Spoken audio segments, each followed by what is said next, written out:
people in this area seem to look out for each other, and they saw a need, especially for helping our individuals who have mental health needs. They knew that if we don't try to take care of each other, then nobody else is going to do it for us.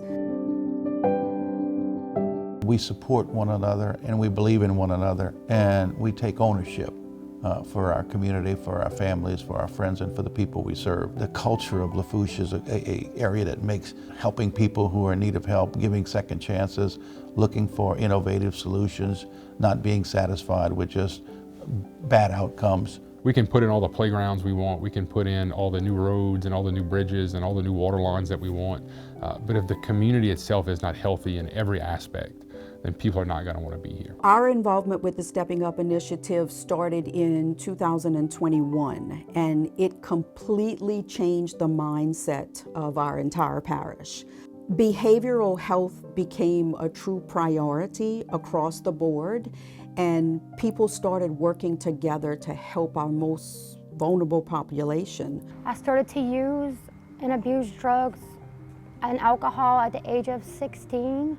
And it just took control over my life, and 15 years later, I was still using. And I was giving my life to this place in like small increments. I think the first thing, you have to identify your need. And so we rely heavily on data collection here. It really gives early intervention a chance to work. We wanted to make sure that all of our deputies were trained in crisis intervention. So we implemented the CIT program. That was our very first, I guess, step to the initiative. And then from there, we started tracking how those deputies were interacting with individuals who were in crisis. And once we started seeing that, we saw a reduction in some of the jail bookings. We saw people getting diverted to proper resources, proper community services. We now realize how important it is to work with mental health, and serious mental health in particular, to divert people who can be diverted and to assist them into becoming productive. Data shared, especially from the carceral settings, is key. That helps us identify who is open to services and is willing to receive those services. What they've seen is that if people are getting services or are connected to services before they leave, they're less likely to reoffend when they get out.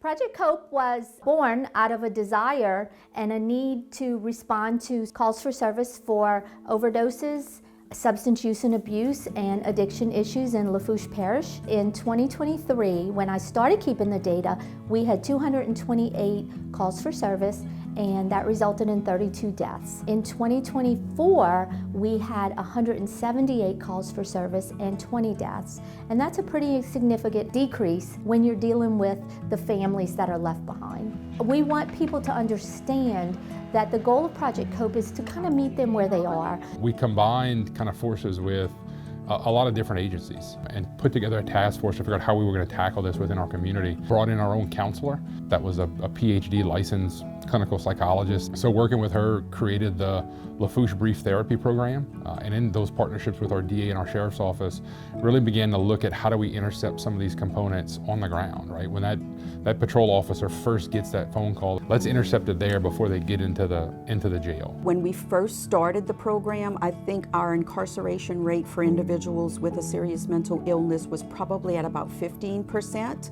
And every year we have seen a decrease in that. So our diversion programs are working, trying to get people into services that they truly need rather than just bringing them to jail. And our recidivism rate is dropping. Fewer and fewer people are returning to incarceration. I came out a completely different person. I used everything they gave me in here. They really give you the tools that you need. They don't just stick you in a cage. We run the Regional Reentry Center, and it's a full rehabilitation program because we look at treating the total person. And then when they're released, we have services that continue out in the community. When someone gets out of prison, unfortunately, life is tough, right?